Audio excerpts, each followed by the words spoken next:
Soon after William Pollock had commenced his work in Baguio, he soon realised that there was a great deal of work to be done in terms of education among those he met professing Christianity.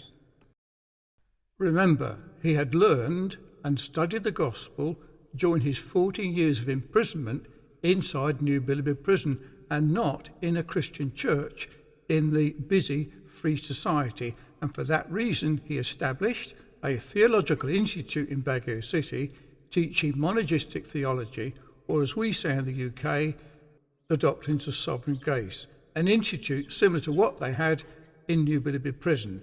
It was in this institute that they adopted Louis Berkhof's systematic theology as a basic textbook for their students. I was greatly encouraged by this move, since William had realised that Arminianism, which was the root of many of these errors in the Christian religion, needed to be addressed by teaching the biblical and reformed view of salvation. This had been my experience in my early years and present Christian life.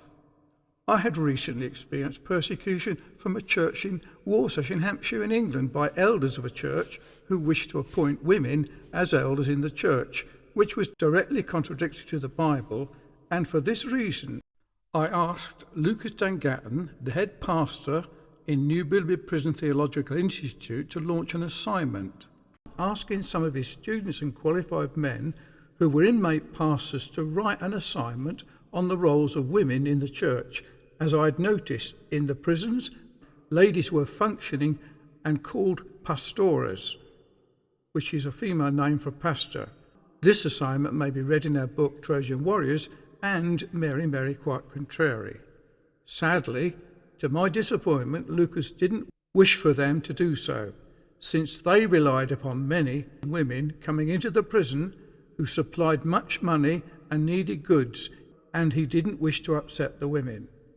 It was my view they would have been ideally suited to write such an assignment, as they were free from the outside world and would be directed by the Bible alone and not influenced by the false views of churches that they would meet on the outside world on their release.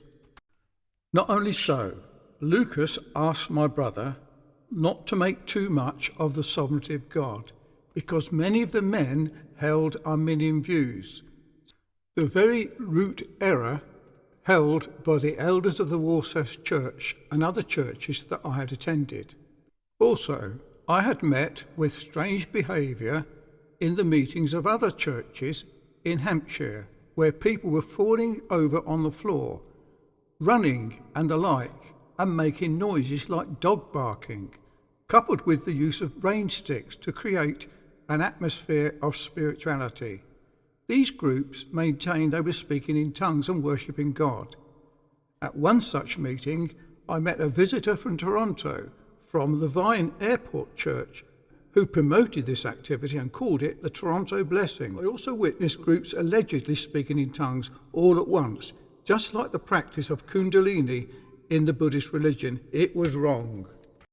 Another religious practice that developed was people who practiced grave hugging by those who wanted to get spiritual power from the deceased person, such as C.S. Lewis, Smith Wigglesworth, none of which is scriptural and on a par with spiritualism and the use of crosses, candles and other religious relics to promote spirituality. At another such meeting in England, a meeting of the Christian Businessmen's Fellowship, they were being convinced that the presence of God was there by the glittering particles of gold resting on people's heads and shoulders and clothing. I think they called it glory dust, but this practice was unknown and not sanctioned by evidence from Scripture. It left an open door for false teaching to be spread. It was all wrong and not according to the Bible, and not to be engaged in or encouraged. On our second mission visit to the prison in 2002, which William Pollock may have heard of, was another disturbing event that took place where a visiting guest whom we had invited to speak to several inmates, including gang commanders, in the officer in charge's room with guards present. At that meeting with Gordon Smith, Alistair and I, we witnessed this visiting speaker addressed these inmates by saying he wanted them to speak in tongues. He asked them to repeat exactly what he was going to say. There were about 20 inmates, none of which, we knew, were Christians. 2 were gang commanders. And it was a privileged opportunity to preach the Gospels to them.